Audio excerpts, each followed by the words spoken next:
ರುಕು, ಒಂದು ನಿಮಿಷ ತಗೊಂಬ. ಇದು ಪರವಾಗಿಲ್ಲ, ನನಗೆ ಲೇಟ್ ಆಗ್ತಿದೆ. ತಗೊಂಬ ಕುಡಿ, ಅಷ್ಟರಲ್ಲಿ ಏನು ಲೇಟ್ ಆಗಲ್ಲ.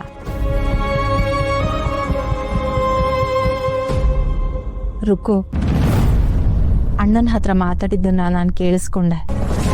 ಕೃಷ್ಣನಿಗೆ ಸಪೋರ್ಟ್ ಆಗಿ ಮಾತಾಡ್ತಿದೀಯಾ, ನಂಗೆ ತುಂಬ ಖುಷಿ ಆಯಿತು. ಆದರೆ ಇನ್ನೊಂದು ವಿಷಯ ನಿನ್ನ ಹತ್ರ ಹೇಳ್ತೀನಿ. ಈ ಮನೇಲಿರೋ ಜನರು ತುಂಬ ಮುಗ್ಧರು, ಅವರು ತುಂಬ ಒಳ್ಳೆಯವರು. ಅವ್ರಿಗೆ ಯಾರಾದರೂ ಕೇಡು ಬಯಸೋದಕ್ಕೆ ಬಂದರೆ, ಕೆಟ್ಟದ್ದು ಮಾಡೋದಕ್ಕೆ ಅಂತ ಬಂದರೆ, ತೊಂದರೆ ಕೊಡೋದಕ್ಕೆ ಅಂತ ಬಂದರೆ ಮೊದಲು ನನ್ನನ್ನು ದಾಟಿ ಆಮೇಲೆ ಅಣ್ಣನ ಹತ್ರ ಹೋಗಬೇಕು.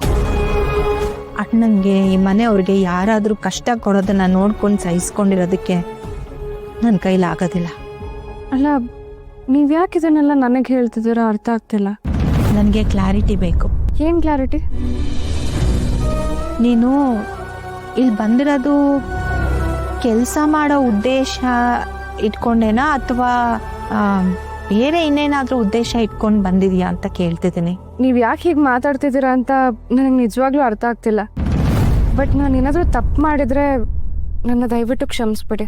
ನಾನಿಲ್ಲಿ ಬಂದಿರೋದು ಕೆಲಸ ಮಾಡೋದಕ್ಕೆ, ಬೇರೆ ಆಲೋಚನೆ, ಬೇರೆ ಉದ್ದೇಶ ಇದು ಯಾವುದೂ ಇಲ್ಲ. ಕೆಲಸ ಮಾಡೋ ಕಷ್ಟ. ಇದುವರೆಗೂ ನಿನ್ನಿಂದ ಯಾವುದೂ ತಪ್ಪು ನಡೆದಿಲ್ಲ, ಅದನ್ನು ನಾನು ಒಪ್ಕೋತೀನಿ. ಮುಂದೇನೋ ಹೀಗೆ ಇರಬೇಕು ರುಕು. ಇನ್ನೊಂದು ವಿಷಯ ಹೇಳ್ತೀನಿ, ನೀನು ಎಷ್ಟು ಬುದ್ಧಿವಂತಿಕೆಯಿಂದ ನಿಯತ್ತಿಂದ ಕೆಲಸ ಮಾಡ್ಕೊಂಡು ಹೋಗ್ತೀಯೋ ಅಷ್ಟೇ ನಿಮ್ಮ ಅಕ್ಕನಿಗೂ ಒಳ್ಳೆಯದು. ನಿಮ್ಮ ಅಕ್ಕನೂ ಇಲ್ಲಿ ನೆಮ್ಮದಿಯಾಗಿರ್ತಾಳೆ.